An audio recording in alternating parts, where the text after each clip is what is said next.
You're going to lose your mind at this Bill Maher new rules just so you're mentally prepared.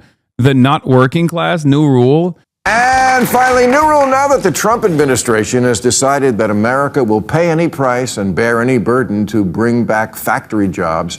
They have to answer one question. Who's going to take them? Who exactly is supposed to do all this monotonous, low-paying labor? Immigrants? They're all deported. It'll probably be robots if we're not using them all for sex slaves. But I'll tell you who's definitely not doing it. Gen Z. You're this, but at like 70 years old. Like what is your output? You know what I mean? What, you don't do any work. Are you working in a factory? Have you ever worked in a factory? He did the same new rule 12 years ago about our age group 100%. Oh yeah. I mean, he did it about millennials. Brother, I have an aerospace engineering degree and I'm Gen Z. This guy can suck my ass. You know the crowd is paid, right? Not sure if you covered that in the past. Just so there's no illusion that anyone there is actually laughing at this honestly. He is more aligned with the working class than you ever will be. Who amongst the working class doesn't love a smarmy, entitled, elitist, liberal dipshit who's just smug, arrogant, and annoying, mean-spirited, also oblivious to the realities? The very people who would have to be most invested if this plan is going to work. Is this who we really think Gen Z is? A generation of manly men who make things with their hands, who get up early and go out to the plant in their hard hats with their lunch pails and come home dirty. Gruff men in news. It's all aesthetics, bro. I swear to God. For every American, it is not actually about like what it means to work and earn a wage. It is entirely about what it looks like. Are your clothes getting dirty? Is it backbreaking labor? Only then is it real. Boy caps working overtime at the steel factory. Seriously, these kids can't handle a gig at the Cheesecake Factory.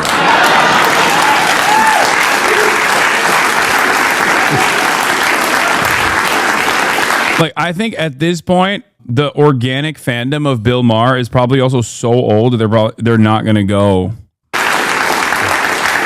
They're quiet quitting office jobs. If you walk into a department store and ask them for something, they act like you barged into their apartment and woke them up. I'm sorry, but Generation Nepo Baby aren't exactly the sinewy, leather-skinned workmen of yesteryear. They're doughy gamers who need an emotional support animal to ride in a plane. Can you imagine what they'll need on their lap to operate a crane? I mean, look at the prerequisites a shift on the factory floor requires. Focus, eye contact, social skills. How would they survive working elbow to elbow with people who don't share their beliefs on everything? If you're on an assembly line, if one person drops the ball, Lucy has to eat all the chocolates. What's really interesting is that this almost feels like my commentary, but with a bizarro framework attached to it. You know how I've talked about the tariffs and the onshoring conversation that has taken place over this last month? I've routinely mentioned that we have an underemployment problem with like 23% of people working in like gig economy jobs and not making enough money, right? And the fact that we already have jobs, it's just like mostly in the service sector now or white collar jobs in general. While I'm on board with a manufacturing revolution in this country and onshoring, the idea that like that is magically going to fix wages is stupid. It's interesting that Bill Maher doesn't recognize that those other jobs that currently exist, the people that serve him, right? The people that serve his coffee or the people that pick up his Uber Eats delivery or whatever, like those are people who are working real jobs. It's not necessarily that those jobs don't exist, it's that those jobs pay very little. They're not paying enough to earn a living.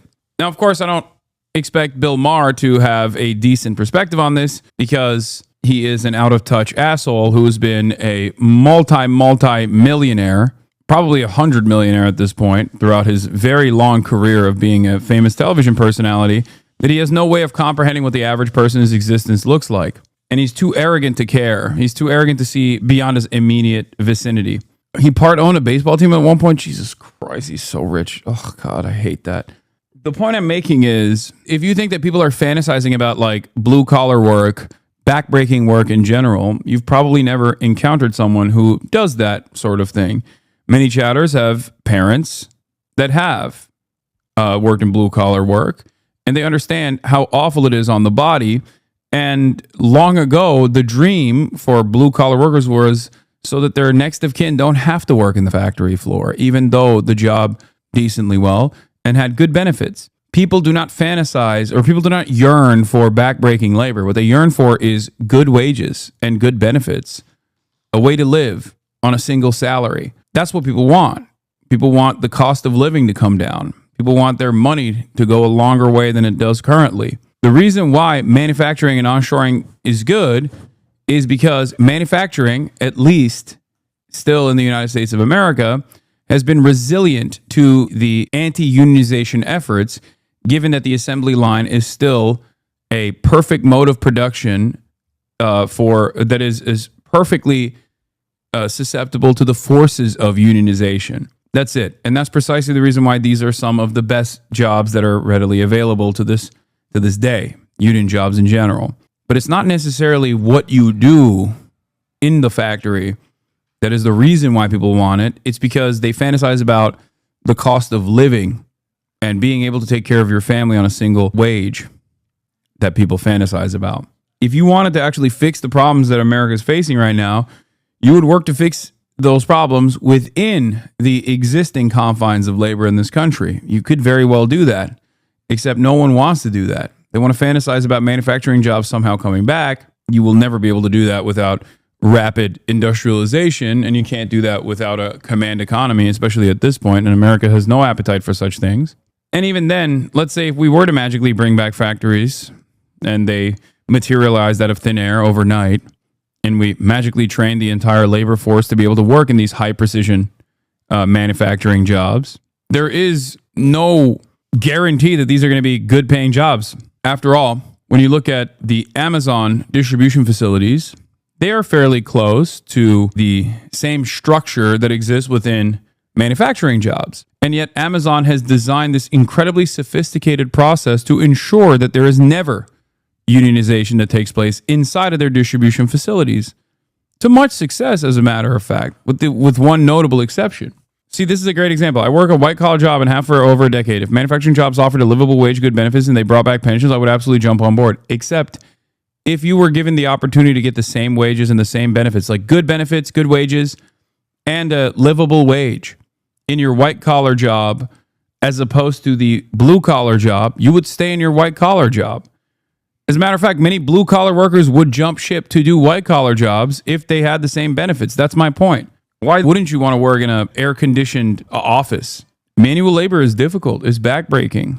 The reason why people fantasize about manual labor is because, one, it's been a very long time since they've ever truly encountered a backbreaking menial labor job. And two, it's because they fantasize about the 60s when those jobs would allow a single parent in a two-parent household to be able to take care of the entire family and create a social safety net and a semblance of upward social mobility for their next generation. Ex-IATSA carpenter here, a bit of a different situation, but I took like a $30K pay cut to have work from home job that back in marketing. And when someone falls into the liquid plaster vat, he'll die. Marat's butler says, would you say that it's an insecurity around masculinity causing the romanticizing of manufacturing jobs? Sure, that plays a role in it. Because it'll just be everybody videotaping it. You know, there's a lot of talk these days about the working class and how the Democrats lost the election by abandoning them, which on a policy basis is ridiculous.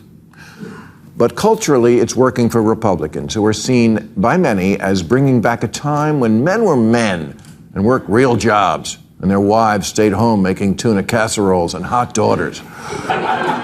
Trump and his MAGA crowd has this testosterone-drenched delusion that America will only return to its glory days when men, real men, burly, brawny, manly men go back to work in red brick factories and have cigarettes for lunch on top of skyscrapers.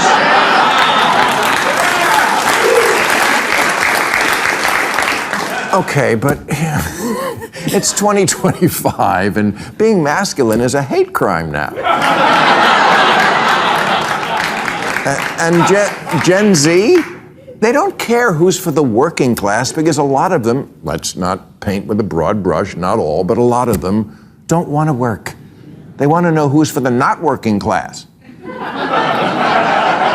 Did you know that America has 7 million men in the prime of their life who are neither working nor looking for work, which is more than 4 times what it was back in the day, no cap.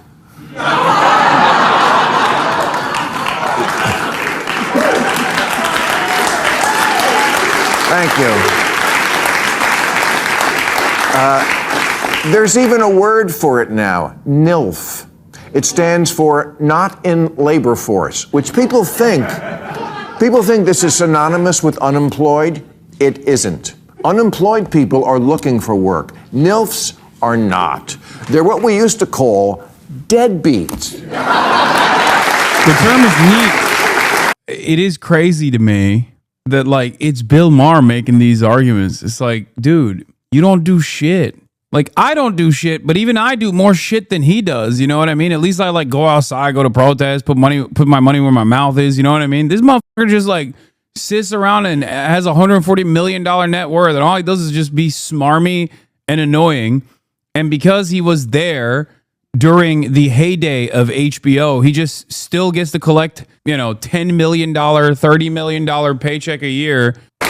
People whose great skill in life is somehow getting by, either on disability, wink, wink, or money from their parents, or whatever Scott Disick does.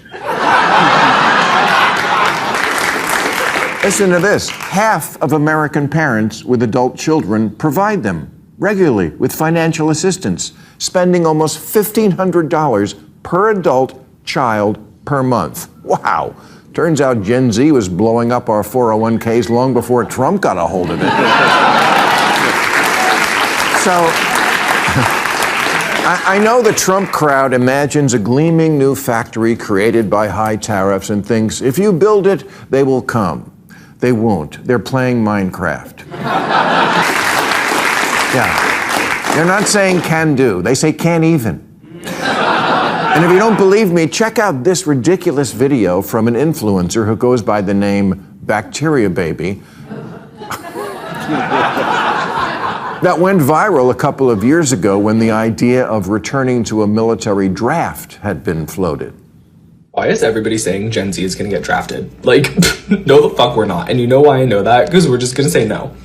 Like, how are they going to actually force us to get up and go to war? And we're also, like, really mentally ill. I have, like, 6 of these. You've heard the adage about how America has 2 kinds of people, the white-collar types who shower before work, and the working class who shower after work. Okay, but this kid doesn't shower at all. Because he doesn't work at all. Yeah, I mean, this sucks. It's not that bad. It sucks, but it's not as bad as I thought it was going to be. I don't really give a shit. It's just an old man complaining, Like, who cares? Whatever.